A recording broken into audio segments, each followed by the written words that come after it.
హెచ్చరిక, దైవజనుని హెచ్చరిక.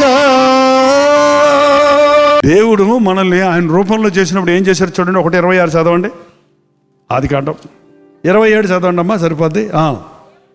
దేవుడు తన స్వరూపమందు నరుని సృజించను, దేవుని స్వరూపమందు వాణ్ణి సృజించను, స్త్రీని గాను పురుషుని గాను. ఎవరిని సృజించాడు? పురుషుని సృజించాడా? తన స్వరూపమందు స్త్రీని గాను పురుషుని గాను. అసలు స్త్రీ పురుషులు ఇద్దరు కలిస్తేనే దేవుణ్ణి సంపూర్ణత కనపడుతుంది. అక్కడ దేవుడు తన రూపంలో చేసుకున్నప్పుడు ఇద్దరికి తన గుణాలు పంచిచ్చాడు. ఇద్దరిని కలిపే తన రూపం తీసుకొచ్చేటట్టు చేశాడు, తన స్వభావం వచ్చేటట్టు చేశాడు. అందుకే సాతానికి కుటుంబం మీద కుట్రండి. దేవుని సారూప్యం సంపూర్ణం అవ్వాలంటే స్త్రీ పురుషులు ఇద్దరు ఒకటవ్వాలి. వారిద్దరిలో ఉన్నటువంటి గుణగణాలు క్రీస్తు సారూప్యాన్ని చూపిస్తున్నాయని గుర్తుపెట్టుకోవాలి. ఒక చేయితో చప్పట్లు కొట్టలేమండి, ఒక చేయితో కొట్టలేము, 2 చేతులు కావాలి.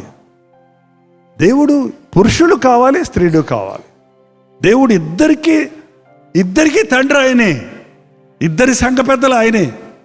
ఆయన పెళ్లి చేసింది ఎవరు? ఆదామవులు పెళ్లి చేసింది ఎవరు? మీ పాస్టర్ గారా, మా పాస్టర్ గారా?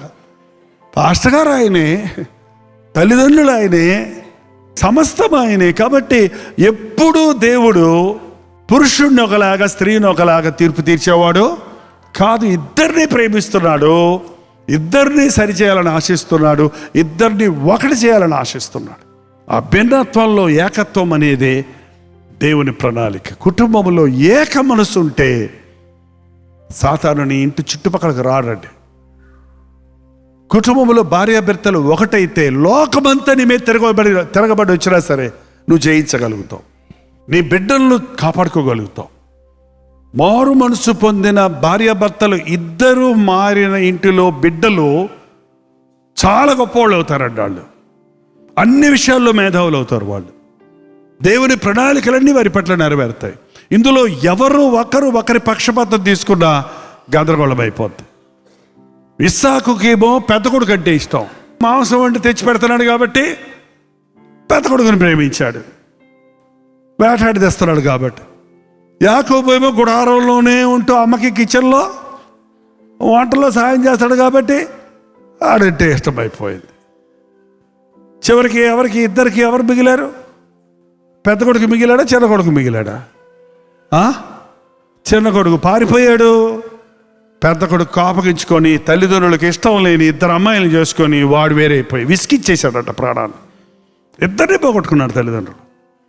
ఎప్పుడు బిడ్డల మీద మనం పక్షపాతం చూపించకూడదు. అమ్మ ఏం చెప్పిందో నాన్న అదే చెప్తారు. అంటే పిల్లలు గేమ్ ఆడరు. ఏంటంటే పిల్లలు చూడండి, అమ్మ వద్దనేది ఏంటో అది నాన్న దగ్గర అడుగుతారు, నాన్న వద్దనేది ఏంటో అది అమ్మ దగ్గర అడుగుతారు. తల్లిదండ్రులకి లోబడటం పిల్లలకు నేర్పించాలి. తాతల అమ్మమ్మలో గారాలు చేసావనుకో ఆ పిల్లలు ఎందుకు పనికిరారు? ఇక ఏక మనసు, తల్లి అవని, తండ్రి అవని, తాత అవని, అవ్వ అవని, జాజ అవని, ఎవరున్నారో ఇంట్లో వాళ్ళందరూ ఒక మాట, ఒక నాయకుడు, గృహాధిపతి, ఇంటి యజమాని. ఫైనల్ డెసిషన్ అనేది పురుషుడే తీయాలి. ఆ డెసిషన్ దేవుని వాక్యానుసారమైనదిగా ఉన్నప్పుడు ఇంటి వారందరూ దాన్ని సమర్థించాలి. అప్పుడు సాతానికి చోటు లేదండి. మనకి ఎంత చదువుకున్నా, ఎన్ని డబ్బులున్నా, ఎంత పెద్ద ఇల్లున్నా, మనసులో సమాధానం లేకపోతే, ఇంట్లో గొడవలు ఉంటే ప్రయోజనం ఏమన్నా ఉందా చెప్పండి? ఏక మనసు కలిగి సంతోషంగా ఉంటే చెట్టు కింద ఉన్నా కూడా పరలోకంలాగా ఉంటుందండి. పరలోకంలాగా ఉంటుంది. గంజి తాగినా కూడా ఆనందంగా ఉంటారు.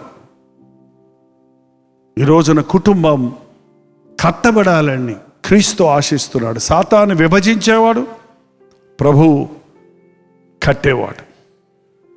మన ఇళ్లలో దైవ జ్ఞానం కావాలి, స్త్రీకి జ్ఞానం కావాలి, పురుషుడికి జ్ఞానం కావాలి. కుటుంబం ఎందుకు ఇచ్చాడు దేవుడు? తినటానికి, విశ్రాంతి తీసుకోవడానికి, సహవాసం చేయడానికి కుటుంబం ఉంది. కుటుంబంలోనే జరగాలి అవి. ఈ చిన్న పాయింట్స్ మనం పెట్టుకుంటే సాతాను మన ఇంట్లో జొరబడలేడు. భార్యాభర్తల మధ్య భేదాభిప్రాయాలు రావు.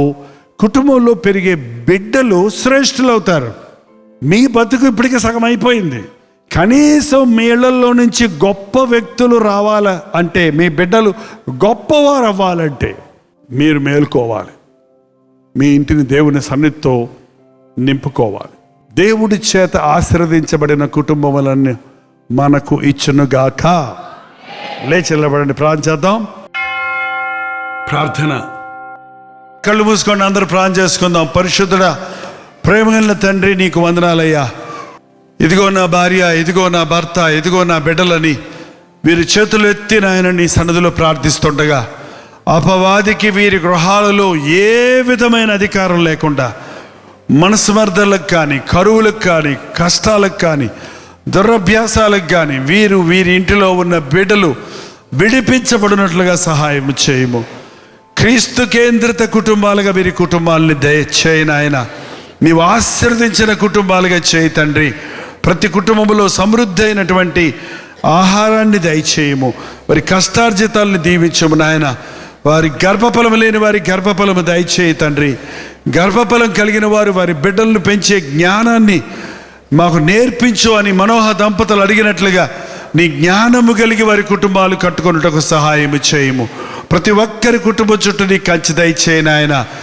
ఎవరిని మిగుదరాని గర్జించు సింహం వలె తిరుగుచున్న అపవాదిని నజరుడైన యేసుక్రీస్తు నామములో పారద్రోలుచున్నాము తండ్రి.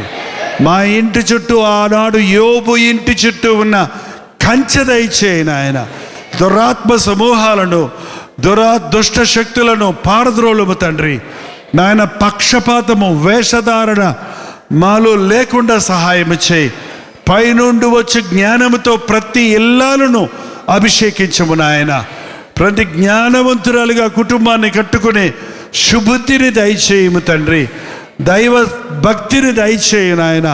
కుటుంబంలో పోరాటాలు లేకుండా, అలజడులు లేకుండా, సాతానుకు నిలయము కాకుండా చేయనాయన. ఎప్పటికప్పుడు హృదయాన్ని కొమ్మరించి క్లియర్ చేసుకోవడానికి క్రీస్తు రక్తములో కడగబడి దీవించబడుటకు సహాయము చేయి. యేసు క్రీస్తు నామములో అడుగుచున్నాము తండ్రి.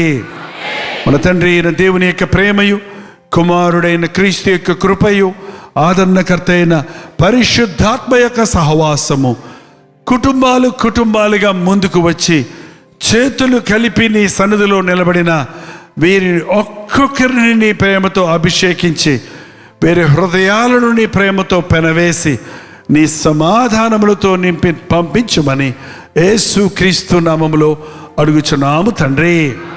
ఆమేన్.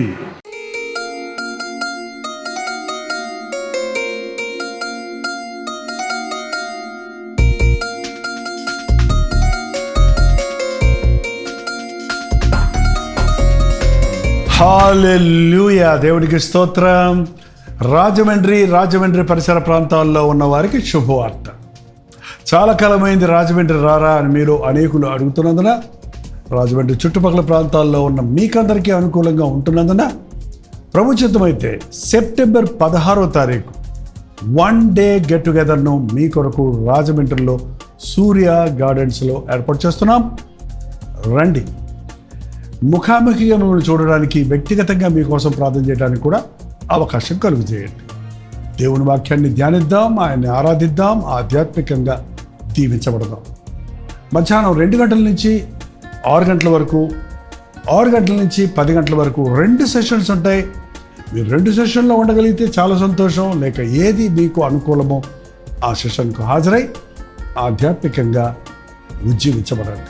చిరునామా గమనించండి. Surya gardens function hall, Jawaharlal Nehru road, Rajahmundry. ఇంకా విషయమే మీకు వివరాలు కావాలంటే 9884707779 లేక 9884807779 అనే నెంబర్లకు మీరు కాల్ చేయండి, లేకపోతే వాట్సాప్ పెట్టండి. 954041 నెంబర్కి కూడా మీరు వాట్సాప్ మెసేజ్ పెట్టవచ్చు. తప్పకుండా మీకు వివరాలు తెలియజేయబడతాయి. మీ స్నేహితుల్ని, బంధువుల్ని కూడా పిలుచుకోండి. రాజమండ్రి పరిసర ప్రాంతాల్లో ఉన్న మీరందరూ వస్తారని ఎంతో ఆశ ఎదురు చూస్తున్నాం. మనందరం కలిసి మన ప్రభునామాన్ని మహింపరుద్దాం. రండి, ఆశీర్వదించబడండి.